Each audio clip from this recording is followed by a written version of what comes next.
بسم اللہ الرحمن الرحیم نحمدہ و نصلی علی رسولہ الکریم و علی عبدہ المسیح الموعود سیدنا حضرت خلیفۃ المسیح الخامس اید اللہ تعالی مصر العزیز کا والدین کے نام پیغام۔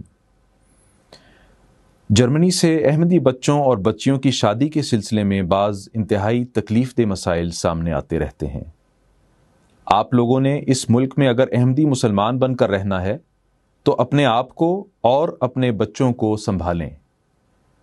آپ نے اپنے بچوں کو کھلی آزادی دی ہوئی ہے، اس وجہ سے آپ کے بچے یہاں کے ماحول سے متاثر ہوتے ہیں۔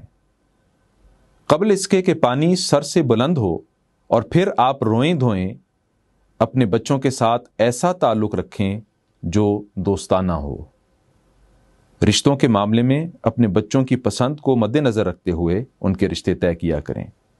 اپنی انا اور خاندان، برادریوں، ذاتوں کے اوپر نہ رہا کریں اور ان سب باتوں سے بالا ہو کر اپنے بچوں کے رشتے طے کیا کریں۔ ایسا نہ ہو کہ آپ کے اس غلط رویے اور رشتوں میں تاخیر کی وجہ سے بعد میں بعض قباحتیں پیدا ہوں۔ یاد رکھیں، ذات پات اور خاندان برادری کے مسئلے میں پڑے رہیں گے تو پھر آپ کے بچے اپنی مرضی سے رشتے طے کر لیں گے اور آپ روتے دھوتے رہ جائیں گے۔ میں نے ایک دفعہ اپنے خطبہ جمعہ میں بھی حضرت اقدس مسیح موعود علیہ الصلوۃ والسلام کے ارشاد کے حوالے سے نصیحت کی تھی کہ یہ جو مختلف ذاتیں ہیں یہ کوئی وجہ شرف نہیں، خدا تعالیٰ نے محض عرف کے لیے یہ ذاتیں بنائی ہیں، اور آج کل تو صرف بعد 4 پشتوں کے حقیقی پتہ لگانا ہی مشکل ہے۔ متقی کی شان نہیں کہ ذاتوں کے جھگڑے میں پڑے۔ جب اللہ تعالیٰ نے فیصلہ کر دیا کہ میرے نزدیک ذات کی کوئی سند نہیں، حقیقی مکرمت اور عظمت کا باعث فقط تقویٰ ہے، تو پھر ان چیزوں کے چکر میں نہیں پڑنا چاہیے۔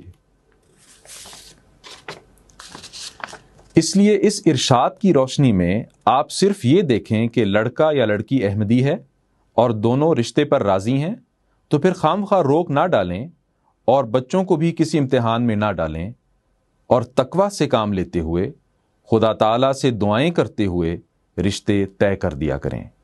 اللہ تعالیٰ آپ کو ان ہدایات پر عمل کرنے کی توفیق عطا فرمائے، آمین۔ والسلام، خاکسار مرزا مسرور احمد، خلیفۃ المسیح الخامس۔